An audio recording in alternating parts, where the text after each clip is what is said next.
আসসালামু আলাইকুম। সংবাদে আপনাদের সবাইকে স্বাগত জানাচ্ছি। আমি ফিরোজ তোহা। শুরুতেই আরবে কেবলস সংবাদ শিরোনাম। বাংলাদেশের সর্বশেষ গুরুত্বপূর্ণ আপডেট সংবাদে আপনাকে স্বাগত। শুরুতেই সংবাদ শিরোনাম, পরে বিস্তারিত। প্রথমেই জানাবো, নারায়ণগঞ্জে নাসির উদ্দিন পাটোয়ারীকে অবাঞ্ছিত ঘোষণা করল বিএনপি। জাতীয় নাগরিক পার্টি এনসিপির কেন্দ্রীয় মুখ্য সমন্বয়ক নাসির উদ্দিন পাটোয়ারীকে নারায়ণগঞ্জে অবাঞ্ছিত ঘোষণা করেছে নারায়ণগঞ্জ মহানগর বিএনপির যুগ্ম আহ্বায়ক ফতেহ মোহাম্মদ রেজা রিপন। ভবিষ্যতে নাসির উদ্দিন পাটোয়ারী নারায়ণগঞ্জে এলে তাকে রাজনৈতিকভাবে প্রতিহত করার হুঁশিয়ারি দিয়েছে দলটির নেতারা। এরপর জানাবো, গোপালগঞ্জে একযোগে কার্যক্রম নিষিদ্ধ আওয়ামী লীগের 18 নেতাকর্মীর পদত্যাগ। গোপালগঞ্জে একদিনে কার্যক্রম নিষিদ্ধ আওয়ামী লীগের পদপদবি ও রাজনীতি থেকে পদত্যাগ করেছেন 18 জন নেতা। এর মধ্যে অনেকেই বলেছেন যে ব্যক্তিগত কারণে, আবার অনেকেই বলেছেন কার্যক্রম নিষিদ্ধ থাকায় আওয়ামী লীগের সঙ্গে কোনো ধরনের সম্পর্ক রাখতে চায় না তারা। এদিকে রাষ্ট্রপতি নির্বাচনের সিদ্ধান্ত তারেক রহমানের হাতে ন্যস্ত বললেন মির্জা ফখরুল। রাষ্ট্রপতি নির্বাচনের বিষয়ে দলের পক্ষ থেকে সিদ্ধান্ত নেয়ার দায়িত্ব বিএনপি চেয়ারম্যান ও প্রধানমন্ত্রী তারেক রহমানের হাতে ন্যস্ত রয়েছে বলে জানিয়েছেন বিএনপির মহাসচিব স্থানীয় সরকারমন্ত্রী মির্জা ফখরুল ইসলাম আলমগীর। জানাবো, দর্শনা সীমান্তে 13 কোটি টাকার স্বর্ণের বাক্স পথচারী গ্রেপ্তার। চৌডাঙ্গার দর্শনা সীমান্তে 13 কোটি 32 লক্ষ 63 হাজার টাকা মূল্যের 6 কেজি 968 গ্রাম ওজনের 39টি স্বর্ণের বার সহ মোটরসাইকেল সহ এক পথচারীকে গ্রেপ্তার করেছে বিজিবির সদস্যরা।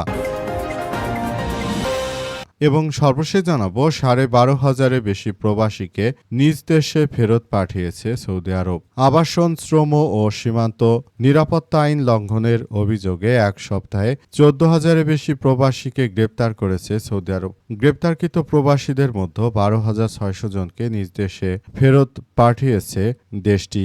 আজ এক সংবাদ বিজ্ঞপ্তিতে সৌদি আরবের প্রশাসনের পক্ষ থেকে সব বিষয় নিশ্চিত করা হয়েছে। তারা জানিয়েছে যে যারা অবৈধ লোক রয়েছে তাদের কাউকেই সৌদি আরবে রাখা হবে না, সবাইকে পর্যায়ক্রমে নিজ নিজ দেশে ফেরত পাঠানো হবে। আজ দেশটির স্বরাষ্ট্র মন্ত্রণালয়ের এক বিবৃতিতে এই তথ্য জানিয়ে বলা হয়েছে যে 12,600 জনকে নিজ দেশে ফেরত পাঠিয়েছে দেশটি। এই অভিযানে 14,154 জন প্রবাসীকে গ্রেপ্তার করা হয়। প্রিয় দর্শক, এতক্ষণ শুনছিলেন সংবাদ শিরোনাম, এবারে বিস্তারিত।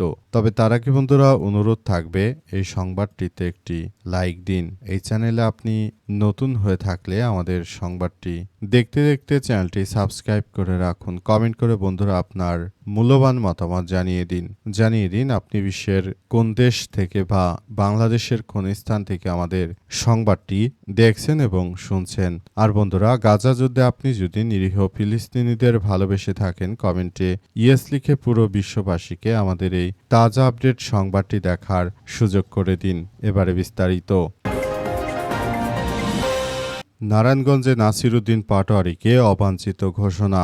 জাতীয় নাগরিক পার্টি এনসিপির কেন্দ্রীয় মুখ্য সমন্বয়ক নাসির উদ্দিন পাটোয়ারীকে নারায়ণগঞ্জে অবাঞ্ছিত ঘোষণা করা হয়েছে। আজ বিএনপির নেতারা তাকে নারায়ণগঞ্জে অবাঞ্ছিত ঘোষণা করেছে। বিএনপির পক্ষ থেকে বলা হয়েছে যে নারায়ণগঞ্জে জাতীয় নাগরিক পার্টি এনসিপি নেতা নাসির উদ্দিন পাটোয়ারী পা রাখতে পারবে না, কারণ তারেক রহমানের বিরুদ্ধে নাসির উদ্দিন পাটোয়ারী যে সত্য কথাগুলো বলে সেগুলো আসলে বিএনপির নেতাকর্মীরা তারা আসলে কোনোভাবেই আর আগের মতো অবস্থানে নেই। তারা মনে করে এই মুহূর্তে যে কোনো মূল্যে আসলে নাসির উদ্দিন পাটোয়ারীকে তারা প্রতিহত করবে। তাদের উদ্দেশ্য হচ্ছে যে তাদের বিরুদ্ধে কেউ সত্য কথা বলুক সেটি তারা বিশ্বাস করবে না। তারা শেখ হাসিনার মতো একই ভাবে তারা হাঁটছে। তারা চায় যে আগামীতে এই কার্যক্রমগুলো চালিয়ে তারা এমন একটি ত্রাসের রাজত্ব কায়েম করতে চায় যেখানে বড় ধরনের এক সংঘাতময় পরিস্থিতির সৃষ্টি হতে পারে বলে উল্লেখ করা হয়েছে। বিএনপির নেতাকর্মীরা তাই নাসির উদ্দিন পাটোয়ারীর মতো নেতাকে তারা কোনোভাবেই আসলে গ্রহণ করতে পারছে না। তাদের নিজেদের হাটে হাড়ি ভেঙে দিচ্ছে এই জাতীয় নাগরিক পার্টি এনসিপি নেতা নাসির উদ্দিন পাটোয়ারী। কারণে নাসির উদ্দিন পাটোয়ারীকে বিএনপির নেতাকর্মীরা কোনোভাবেই মেনে নিতে পারছে না। গোপালগঞ্জে একযোগে কার্যক্রম নিষিদ্ধ আওয়ামী লীগের 18 নেতাকর্মীর পদত্যাগ। গোপালগঞ্জের একদিনেই কার্যক্রম নিষিদ্ধ আওয়ামী লীগের পদপদবি ও রাজনীতি থেকে পদত্যাগ করেছেন 18 জন নেতা। এর মধ্যে অনেকেই বলছেন ব্যক্তিগত কারণে, আবার অনেকেই বলছেন কার্যক্রম নিষিদ্ধ থাকায় আওয়ামী লীগের সঙ্গে কোনো ধরনের সম্পর্ক রাখতে চান না তারা। আজ দুপুরে মুকসিদপুরের পশারগাতি ইউনিয়নে নৌকা প্রতীকের চেয়ারম্যান ও ইউনিয়ন আওয়ামী লীগের সিনিয়র সহ সভাপতি আব্দুর রহমান মীরের কৃষ্ণাদিয়া গ্রামের বাড়িতে সংবাদ সম্মেলন করে 16 নেতা গোপালগঞ্জে জেলা প্রেস ক্লাবে আয়োজিত সংবাদ সম্মেলন করে আরও 2 নেতা পদত্যাগের ঘোষণা দেন। এর মধ্যে 16 জন আওয়ামী লীগ ও 2 জন স্বেচ্ছাসেবক লীগের রাজনীতির সঙ্গে জড়িত ছিলেন। আওয়ামী লীগের পদপদবি ও রাজনীতি থেকে পদত্যাগকারী নেতারা হলেন মুকসুদপুর আওয়ামী লীগের কার্যনির্বাহী কমিটির সদস্য শফিকুল ইসলাম, উপজেলা স্বেচ্ছাসেবক দলের সদস্য সচিব শহীদুল ইসলাম, পশারগাতি ইউনিয়ন আওয়ামী লীগের সহসভাপতি কাজী শামসুদ্দোহা আব্দুর রহমান মীর, ইউনিয়ন আওয়ামী লীগের স্বাস্থ্য ও জনসংখ্যা বিষয়ক সম্পাদক আফজাল মাসুদ, পশারগাতি ইউনিয়নের 1 নং ওয়ার্ড কমিটির আরও বেশ কয়েকজন নেতাকর্মী। এছাড়াও 2 নং ওয়ার্ড কমিটির সভাপতি নাসির উদ্দিন, যুগ্ম সাধারণ সম্পাদক মাসুদ শরীফ, যুগ্ম সাধারণ সম্পাদক সজল চক্রবর্তী সহ আরও অনেকেই। অপর গোপালগঞ্জের 2 স্বেচ্ছাসেবক লীগের সহসভাপতি মোহাম্মদ ইকরামুজ্জামান মিনা এবং উলপুর ইউনিয়ন আওয়ামী লীগের সাংগঠনিক সম্পাদক রাসেল মোল্লা, তারা সবাই ধাপে ধাপে আওয়ামী লীগের রাজনীতি থেকে তারা পদত্যাগ করছে। আওয়ামী লীগের এমন একটি দুঃসময়ে সব নেতাকর্মীরা যেহেতু আওয়ামী লীগের পাশে নেই, সুতরাং ভবিষ্যতে কখনো যদি আওয়ামী লীগ ক্ষমতা আসতে পারে, এসব নেমখারাম যেসব নেতা রয়েছে তাদেরকে সবার আগেই শাস্তির আওতায় নিয়ে আসা উচিত বলে আমরা মনে করি। কারণ দেশ ও দল যখনই বিপদে পড়েছে, সব নেতাকর্মী বা হাইব্রিডরা তারা দল ছেড়ে দিয়েছে, আবার যখন দল ক্ষমতায় এসেছে তখন সবার আগে এরা বড় নেতা হওয়ার চেষ্টা করেছে। বর্তমানে বিএনপিতেও একই রকম কার্যক্রম আসলে চলমান রয়েছে। বিএনপির অনেক নেতাকর্মী বিদেশে পলাতক থাকলেও এখন এসে তারাই বাংলাদেশের সব থেকে বড় নেতার খেতাব অর্জন করার চেষ্টা চালিয়ে যাচ্ছে। এরাই হচ্ছে প্রকৃতপক্ষে আওয়ামী লীগের মধ্যে হাইব্রিড নেতা। এরা কখনোই দলের বিপদের সময় আসলে পাশে দাঁড়ায়নি। রাষ্ট্রপতি নির্বাচনের সিদ্ধান্ত তারেক রহমানের হাতে ন্যস্ত বললেন মির্জা ফখরুল। বিএনপির মহাসচিব এবং স্থানীয় সরকার মন্ত্রী মির্জা ফখরুল ইসলাম আলমগীর জানিয়েছেন যে রাষ্ট্রপতি নির্বাচনের ব্যাপারটি সরাসরি তারেক রহমান নিয়ন্ত্রণ করছেন।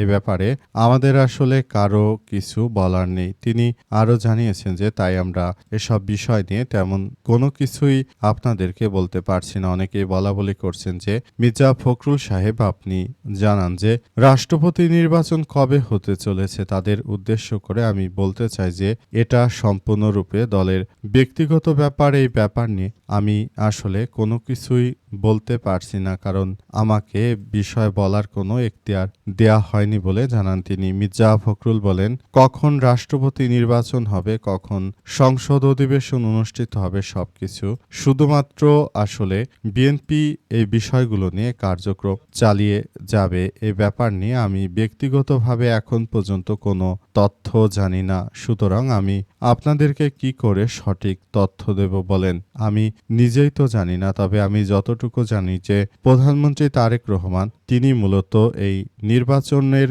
বিষয়ে যথাযথভাবে তিনি আসলে আমাদেরকে বলতে পারবেন যে কবে আমরা এই নির্বাচনের দিকে এগিয়ে যাচ্ছি। দর্শনা সীমান্তে 7 কেজি স্বর্ণের বাক্স, পথচারী গ্রেপ্তার। চুয়াডাঙ্গার দর্শনা সীমান্তে 13 কেজি 32,63,000 টাকা মূল্যের 13,32,63,000 টাকা মূল্যের 6 কেজি 968 গ্রাম ওজনের 39টি স্বর্ণের বাক্স পাচারকারীকে গ্রেপ্তার করেছে বিজিবির সদস্যরা।